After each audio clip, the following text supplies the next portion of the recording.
the only woman in WNBA history to win MVP, Most Improved Player, and Sixth Woman of the Year. Growing up in Freeport, you think that's possible for you? You know what's crazy? I was just talking to some of my family members yesterday, and I was telling them, like, if current me could go, to the past and talk to my younger self, I don't think, like, my younger self would actually believe, the life that I'm living and the things that I've been able to accomplish. So, honestly, no. I just took everything day by day and one thing at a time and, didn't look too much at the final step of where I wanted to be at the end. But I'm happy that God has blessed me to be able to do it. Happy that, I'm here and that everything is going well.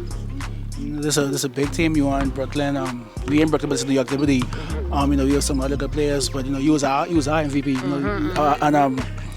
I know it's like the Commissioner's Cup last week, and it might have got drawn up because he's watching the World Cup. But that was a huge thing. I watched the game from start to finish in prime, and your 60-15 was amazing. But I mean, you had Archer. I think Archer was like 2 for 9. Like talk about people though you shoot rebound, but talk about your defense. Like you out there, you locking it up. Yeah. That's just a part of the game. I mean, when you play against a team like the Aces, you have to be so locked in defensively because they have so many different ways that they can basically, kind of assert themselves, and you have to make all the possessions count against them because they're such a good team. And so when we come up, we want to make sure that we're taking advantage of those possessions, making sure that we're getting starts that we can. And then for me, just using my length, my size, and my athleticism. I don't know what the league trying to do because I feel like you all have played each other like 4 times like in the last 2 weeks. So I believe this is probably the final. This is the final match until I think you're gonna meet up for the finals.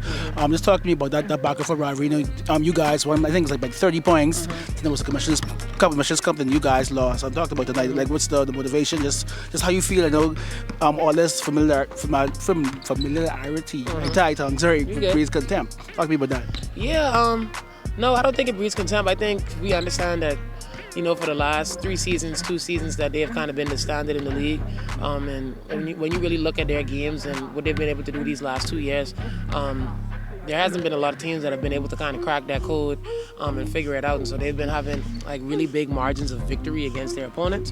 And so I think that was our big thing is that, regardless of who we were playing, that we understood that more than likely 9 times out of 10 it would probably be them in the championship. And if we wanted to win, we were going to have to go through them. And so we use these games as an opportunity to measure ourselves for one, to tighten up our game plan and to understand that these matches are important for us to kind of build the confidence and, learn what we need to learn so that we can be able to hoist that trophy at the end of the season. Speaking of uploads, you guys smoked Minnesota. Like I worked late, so I didn't watch the game, and I was like, why is Jonquel only like 4 points? Like I was afraid. I realized like you guys. So talk to me, like what clicked for that last game for you guys? Yeah, I mean defensively, I was all over the court. I feel like I played a good game. Just the shots just wasn't there.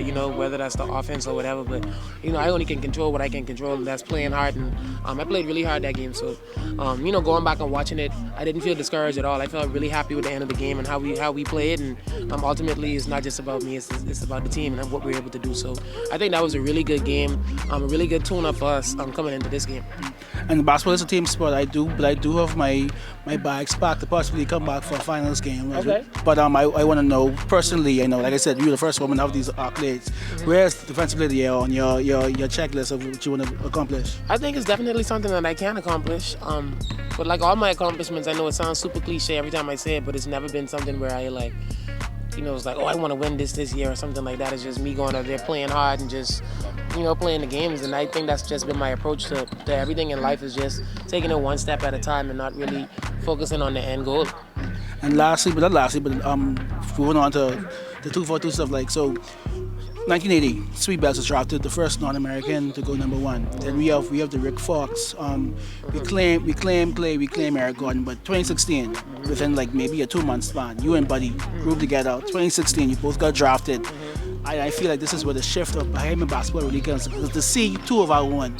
Then we have 2 years later, we have Kai. And then we have guys all over the world. We had Waltia, who was in WNBA. We have all these people who, but you guys, you and Buddy, talk to me about, because you won't feel it now, but when we look back 30 years, you two have been the ones who have started this revolution of Bahamian basketball for the youth.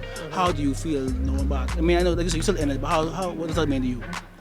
Honestly, it means a lot, I try not to, you look at 2 things too much from the broader spectrum, I guess, because I never want to be overwhelmed. But I understand that it comes to responsibility too, and I think for me, like, my next step is just being able to try to reach home and try to develop Bahamian basketball and help out on that front. And I think for me, it's been the hardest because I've been going overseas and I've been playing. You have the Yeah, I don't have I don't have the in between. Like, I don't have really any time off. I play and then I go overseas. So anytime that I do get, I try to rest so that I can be prepared for the next season. But especially this last year, just really thinking about ways that I can help out in the Bahamas and help bring Bahamian basketball to the point where, you've heard Aiton talk about it, but I've been saying it for a long time too, where when there's people like me that have the talent and the skill that they can actually stay home and be with their family, and not have to leave home at 14 years old to be able to follow their dreams. So, hopefully we can get it to that point. And we have the skill, like, we have the talent, obviously, for our small country to be able to produce the amount of talent that it has produced. So it shows that we have the raw skills. So just being able to develop that and realize that potential would be something huge for the Bahamas. And just talking about, like again, you had to focus on two Aces games that week in the Commissioners Cup. But how did you feel seeing that we went in Argentina, the fourth ranked team in the world, and we go on there and we bust their ass? Like, talk about that. We did our thing, and my cousin, he was actually up here. Kentuan Smith, he's on the team too. Okay, Kentuan family. Oh, that boy got a gun. That boy got a gun. That's my cousin. So his mommy and my daddy are brothers and sisters.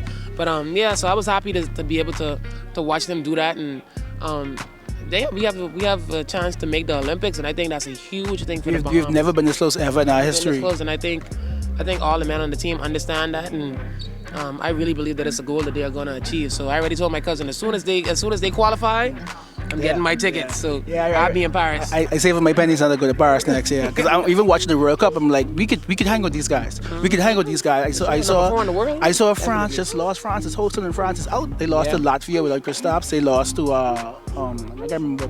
We look at.